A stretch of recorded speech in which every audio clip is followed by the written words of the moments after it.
हाँ तो हेलो मित्रों, नमस्ते। तो मित्रों, हम लोग पढ़ रहे थे क्लास 12 केमिस्ट्री के लिए चैप्टर नंबर 1, जिसमें हमने पहले भी काफ़ी टॉपिक कवर कर लिए हैं। तथा आज हमारा टॉपिक है अणुसंख्यक गुणधर्म। दोस्तों, हमने पहले सांद्रता राउल्ट का नियम पढ़ लिया है दोस्तों हमने। अब आज हम लोग पढ़ने वाले हैं अणुसंख्यक गुणधर्म के बारे में। तो सबसे पहले हम इसकी डेफिनेशन देखते हैं कि अणुसंख्यक गुणधर्म किसे कहते हैं। विलियन सॉरी दोस्तों, विलयन के वे भौतिक गुण ना दोस्तों, कोई भी विलयन है उसके वे भौतिक गुण जो कि उसकी कणों की संख्या पर निर्भर नहीं करते, जो कि उसकी कणों की संख्या पर निर्भर करते, उसकी प्रकृति पर निर्भर नहीं करते। यानी कि दोस्तों, वे गुण जैसे कि अपने पास कोई विलायक विलयन है, उसमें हमने विलायक घोल दिया जल। तो दोस्तों, वे गुण जो कि ये निर्भर नहीं करता है कि वो उसके गुण क्या है, जैसे कि अपन नमक मिला दे, शक्कर मिला दे, ये निर्भर नहीं करता। उसे करते हैं अणुसंख्यक गुण, सिर्फ संख्या कितनी है उस पर निर्भर करता है। ठीक है, आप समझ रहे हो। जैसे कि अपन इसमें कुछ भी मिला दे, आप नमक मिलाओ, शक्कर मिलाओ, इससे अणु संख्या गुणधर्म का कोई लेना देना नहीं है। आप सोडियम सोडियम मिलाओ, पोटेशियम मिलाओ, उससे पोटेशियम सोडियम पोटेशियम से फूट जाएगा दोस्तों। पर अगर आप कुछ भी चीज मिलाओ, उससे इसका कोई लेना देना नहीं। इसका लेना देना किससे होता है? जो कि विलय के कणों की संख्या पर है ना दोस्तों। अपने विलय या जैसे कि जल विलयन, इसमें कुछ भी मिलाएंगे तो इस पे कोई निर्भर नहीं करेगा कि आप क्या मिला रहे हो। इस पे निर्भर यानी कि उसकी प्रकृति क्या है, उसकी कणों की संख्या कितनी है उससे निर्भर करता है। ठीक है दोस्तों। जैसे कि अपने पास एक और दे रखा है, आसान शब्दों में कहे तो यानी कि विलय के कोई भी हो, जैसे कि शक्कर या नमक, यदि कणों की संख्या समान है तो अणुसंख्यक गुणधर्म समान होंगे, है ना दोस्तों। यानी कि जल जल में अपन शक्कर मिलाओ या नमक मिलाए, अगर कणों की संख्या इन दोनों की बराबर बराबर है तो इनके अणुसंख्यक गुणधर्म बराबर होंगे। ये नहीं है कि अगर शक्कर मिला दी तो अणुसंख्यक गुणधर्म कम होंगे या नमक मिला दे, सब में समान होगा। इसमें मतलब प्रकृति पे कोई निर्भर नहीं करता है कि वो इसकी प्रकृति क्या है, इसकी कणों की संख्या पर निर्भर करता है। ठीक है दोस्तों। अब अपने पास अगला आता है, इसके मुख्य प्रकार कितने होते हैं। दोस्तों, ये मुख्यतः 4 प्रकार के होते हैं। कितने प्रकार के होते हैं दोस्तों? पहला है अपना पहला है अपना मुख्य प्रकार दोस्तों, वाष्प दाब में आपेक्षिक अवनमन, क्वथनांक में उन्नयन तथा हिमांक में अवनमन और परासरण दाब। दोस्तों, इसमें परासरण दाब पर स्टार मार्क्स करना दोस्तों, क्योंकि ये बहुत इंपॉर्टेंट है, ये अधिकतर पूछा जाता है। ये दो तीनों कम पूछे जाते हैं, फिर भी याद तो करना ही पड़ेगा हमें। तो हम लोग समझते हैं मुख्य प्रकार। दोस्तों, इसके मुख्य प्रकार है वाष्प दाब में आपेक्षिक अवनमन। अब वाष्प दाब में आपेक्षिक अवनमन किसे कहते हैं? जब किसी विलायक में अवाष्पशील विलेय मिलाया जाता है तो उसका वाष्प दाब कम हो जाता है। ये तो हमने कल राउल्ट के नियम में भी पढ़ा था दोस्तों।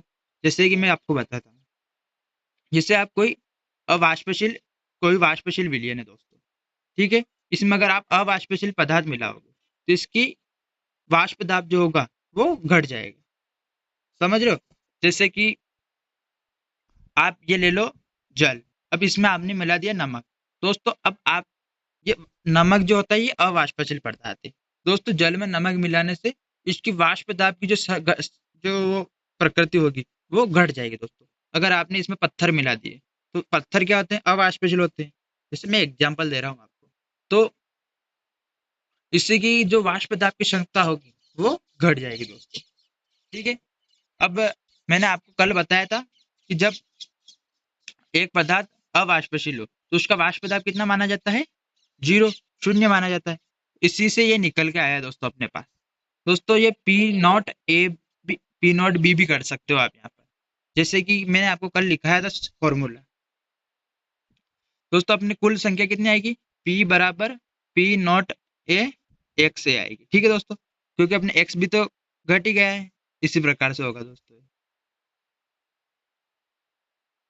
आशा है आपको समझ। और ये सूत्र याद रखना दोस्तों, ये काफी इंपॉर्टेंट है। इसमें पी नॉट बी कर लेना दोस्तों आप। ठीक है। इस जगह पी 0 और यहाँ बी कर लेना, सिर्फ इतना ऐड कर लेना। शुद्ध पानी में नमक मिलाने पर उसका वाष्प दाब कम हो जाता है। यानी दोस्तों, ये इसी जो मैंने आपको समझाया इसी प्रकार से समझा गया है कि जब आप शुद्ध जल इसमें नमक मिलाओगे तो उसका वाष्प वाष्प दाब कम हो जाएगा, यानी जो वाष्पित होने की क्षमता है वो कम हो जाएगी। अपन अभी तक यही समझ रहे थे दोस्तों। ये फॉर्मूला याद रखना, क्योंकि ये न्यूमेरिकल में काम में आएंगे, यूं पे तो फिर भी कम आएंगे, न्यूमेरिकल में पूछे जाते हैं दोस्तों। अब अपने पास अगला आता है क्वथनांक में उन्नयन दोस्तों, ये दूसरा वाला है अपना। क्वथनांक में उन्नयन क्या होता है? शुद्ध विलायक की तुलना में विलयन का क्वथनांक बढ़ जाता है। यानी कि दोस्तों, अब जब अपन इसमें जल में कुछ भी अवाष्पशील पदार्थ मिलाएंगे, तो उसका जो क्वथनांक में उन्नयन होगा, यानी उबलने का जो तापमान होगा वो बढ़ जाता है। यानी कि दोस्तों, जैसे कि आपने जल लिया, इसमें आपने कुछ भी मिला दिया, पत्थर वत्थर जो भी मिला दिया आपने, आपके मन में समझ लेना, तो जो भी आपने मिला दिया, तो उसकी जो उबलने की क्षमता होती है, यानी दोस्तों जो वाष्प बनने की क्षमता होती है वो घट जाती है। और वो घटती क्यों है दोस्तों? वो घटती इसलिए है क्योंकि जब जो जल के पार्टिकल्स होते हैं, यानी जो जल के कण होते हैं दोस्तों, वो पत्थर के साथ बॉन्ड बना लेते हैं, यानी बंध बना लेते हैं, तो उसके साथ वो अच्छी तरीके से उबल नहीं पाते हैं। इसलिए उसकी जो उबलने की क्षमता होती है वो कम हो जाती है। वही लिख रखा है यहाँ पर, शुद्ध विलायक की तुलना में विलयन का क्वथनांक बढ़ जाता है। यानी दोस्तों, इसमें एक चीज लिखना भूल गए हैं शायद वो, कि जब जल में वाष्पशील पदार्थ मिलाते हैं तो शुद्ध विलायक की तुलना में विलयन का क्वथनांक बढ़ जाता है। दोस्तों यहाँ लिख लेना आप, क्योंकि मेरे इससे तो मिट जाएगा दोस्तों डबल। जब किसी विलयन में दोस्तों, आप अगर साथ साथ नोट्स बना रहे हो तो लिख लेना, जब किसी विलयन में जब किसी विलयन में अवाष्पशील पदार्थ मिलाया जाता है अवाष्पशील पदार्थ मिलाया जाता है, तो शुद्ध विलायक की तुलना में, यानी दोस्तों विलयन भी लिख सकते हो, विलायक भी लिख सकते हो, तो शुद्ध विलायक की तुलना में विलयन का क्वथनांक बढ़ जाता है। यानी दोस्तों जो उसको उबलने की क्षमता होती है, उसका जो उबलने का तापमान होता है वो बढ़ जाता है, उसको और अधिक तापमान देना पड़ेगा। यही है क्वथनांक मोल। इसका सूत्र होता है दोस्तों अपने ये, डेल्टा टी बी बराबर के बी इंटू एम। ठीक है दोस्तों, ये इसका सूत्र होता है। तथा ये एग्जाम्पल भी लिखना आप, क्योंकि इससे क्या एग्जाम में ये लिखना चाहिए हम लोगों को हर एक चीज। अब दोस्तों इन सब के मान और ये सब मैं आपको लिखाऊंगा जब मैं न्यूमेरिकल कराऊंगा, उस टाइम पर ये पूरी जानकारी दोस्तों, हमने पहले राउल्ट के नियम के बारे में भी छोड़ रखी है थोड़ी बहुत, छोड़ी तो कुछ भी नहीं है दोस्तों अपन ने, पर जो न्यूमेरिकल में काम में आती है वो चीज़ अपन न्यूमेरिकल में करेंगे, जो अभी इसमें काम में आ रही है वो इसमें करेंगे। ठीक है, अपने एग्जाम में अगर ये आएगा तो अपन को यही लिखना है, न्यूमेरिकल की चीज़ें मैं आपको बाद में लिखाऊंगा। हिमांक में अवनमन दोस्तों, हम अपने अगला टॉपिक क्या आता है? हिमांक में अवनमन, तीसरा वाला। क्या होता है? अवाष्पशील विलेय मिलाने पर विलयन का हिमांक घट जाता है। यानी कि दोस्तों,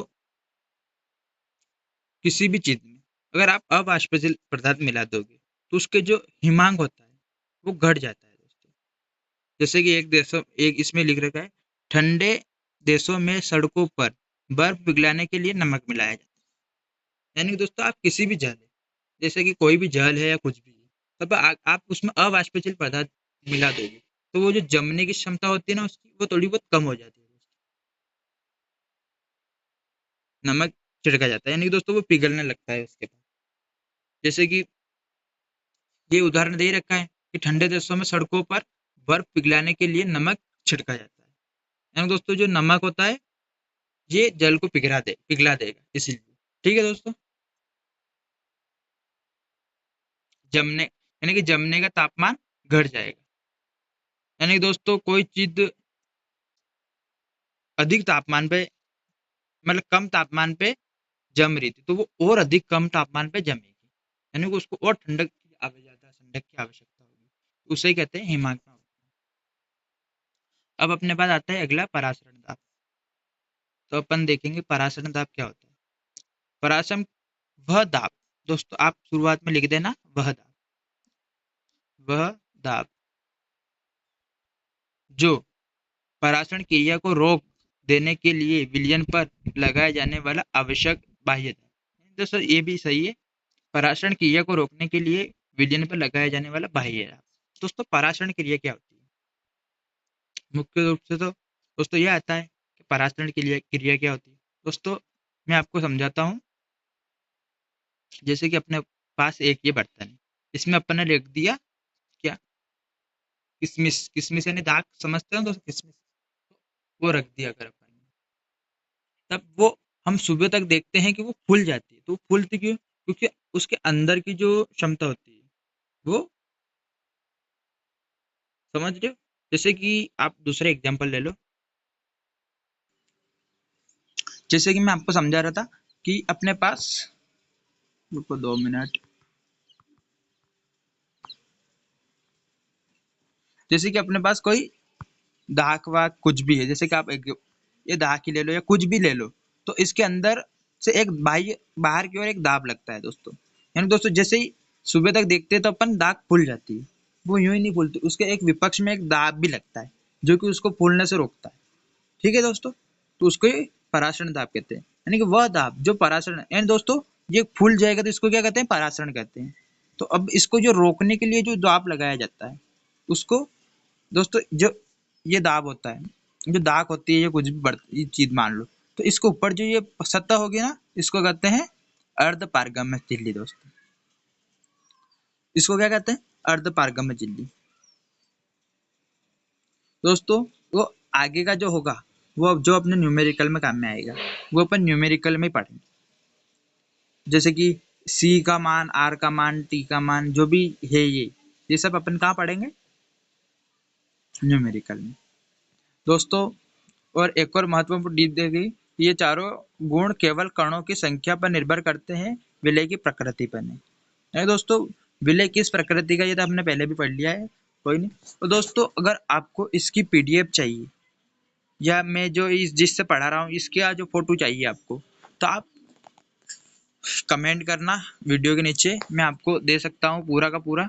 ठीक है दोस्तों, आशा है आपको वीडियो पसंद आया होगा और आपको समझ आया होगा कि अणुसंख्यक गुणधर्म किसे कहते हैं। और अगर आपको इसके न्यूमेरिकल करने हैं तो हमारी अगली क्लास देखना, कल आएगी वो वाली। ठीक है दोस्तों, कल आएगी या परसों आएगी, कुछ भी हो सकता है, क्योंकि मैं क्वेश्चन के साथ भी करा सकता हूँ इनको और कल भी करा दूंगा भले। आपकी अगर आप कमेंट करोगे तब पढ़ा करा दूंगा दोस्तों। ठीक है, ओके, धन्यवाद दोस्तों।